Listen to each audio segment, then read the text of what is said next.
The original ProArt P16 was, in the end, a matte black version of everybody's darling when it comes to thin and light gaming machines, the ROG Zephyrus G16, and in addition to the even more subtle appearance, you get a few so-called creator tidbits like the dial pad integrated into the touchpad and a 4K touch and pen-enabled OLED panel. Last year that panel was limited to 60Hz, and while Asus bets on AMD exclusively on the CPU side of things, you have been limited to 4070 GPU options, which is quite alright for most creator tasks, but for the serious workstation user, well, let's just say more is more. Fast forward to 2025, and at least in Europe, we got a sort of upgrade to a 120Hz panel with a slightly lower resolution, and of course, the jump to Nvidia's 50 series GPUs. Unfortunately, once again, only with a 5070 SD Max config. We already did a video about that one, and it was a sleek, well-made and solidly performing creator machine, but as a video creator who uses DaVinci Resolve, a software that eats video memory for breakfast, well, I was once again wanting more. And just in case you were wondering where the heck am I going with this, let me introduce you to the ProArt P16. It might look the same, it might feel the same, and in fact there are only really 3 things being new about this one.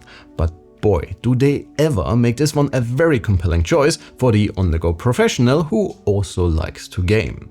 So we finally get high-end GPU options, and my sample here bets on Nvidia's RTX 5090, and thanks to a vapor chamber cooling solution, Asus was able to up the wattage to 135 watts. And as the icing on the cake, we get a 4K 120Hz OLED with VRR capabilities. And this is not your average OLED, since Asus claims it's able to reach a peak brightness above 1000 nits. So yeah, there's that. Let's get into it. For the sake of transparency, I cannot talk about benchmark numbers and performance yet, since this is an early unit. So today will just be a bit of a hands-on, and I will share my personal first impressions after playing around with the new P16 for a few days. And guys, this display? But let's start at the beginning. As I mentioned, the ProArt will max out with the AMD Ryzen 9 HX 370, up to 64GB of RAM, and Nvidia's RTX 5090 pretty much matching its more gaming-focused brother, even though that will of course have an Intel CPU beating at its heart, so I'm very much looking forward to compare these two with each other. Similar to the high-end Zephyrus config, the ProArt gets the same or a similar vapor chamber cooling solution to give Nvidia's faster mobile GPUs some additional breathing room. Asus mentioned up to 135 watts for the 5090 in their marketing material. If that is standard or will be in manual mode though, I do not quite know yet, but we will definitely test this for you in our full review coming soon. So please make sure you're subscribed so you do not miss the full video once it's live. Apart from the new internals and the upgraded panel, the rest of the P16 keeps the same chassis and appearance we already know and actually quite appreciate. Of course, the new cooling solution adds some weight, and it seems like a tiny bit of heft as well.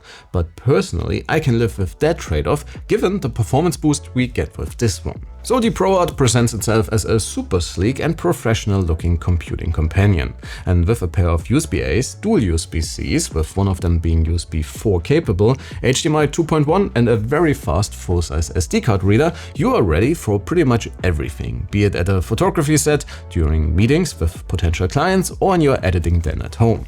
Which leaves us with the second very big update, the new OLED. And just judging from the spec sheet, this one looks like the real deal. Starting with the 4K resolution, which is definitely very nice to see when editing images, for example, the faster refresh rate for a smoother overall experience, and those afterwork gaming sessions. And considering this is an OLED to begin with, I expect the usual contrast and color gamut coverage. Asus was also doing very well already with the ProArt and Zephyrus lineup when it comes to factory calibration, and they also once again offer pre-calibrated presets, which is very nice to see, especially on a creator-focused device. The much higher brightness will of course also be one of the major selling points for the new P16, and again, you have to be patient for a little bit before I can give you our measurements. But judging from my time with it, well, compared to the Zephyrus, you definitely get a very decent boost in SDR already, and I could not resist and fired up my HDR benchmark of choice when it comes to games, and Horizon Forbidden West looks simply stunning and definitely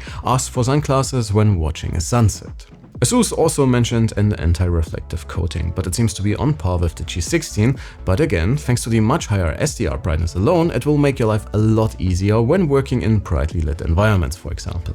And coming back to the Zephyrus, after using the P16 for a while, well, let's just say you get used to the extra nits pretty quickly.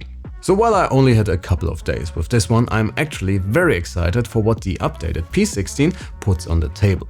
For me, as a creator and passionate AAA game aficionado who travels a lot, the ProArt ticks a lot of boxes, starting with the sleek appearance and amazing build quality, the adequate port selection, comfortable inputs, and that you can finally spec the 60-incher with some proper GPU performance as well.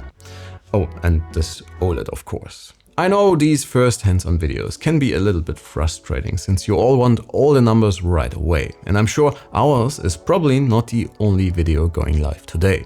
That said, please make sure to hit that like and sub button so you get notified once we publish our full detailed review.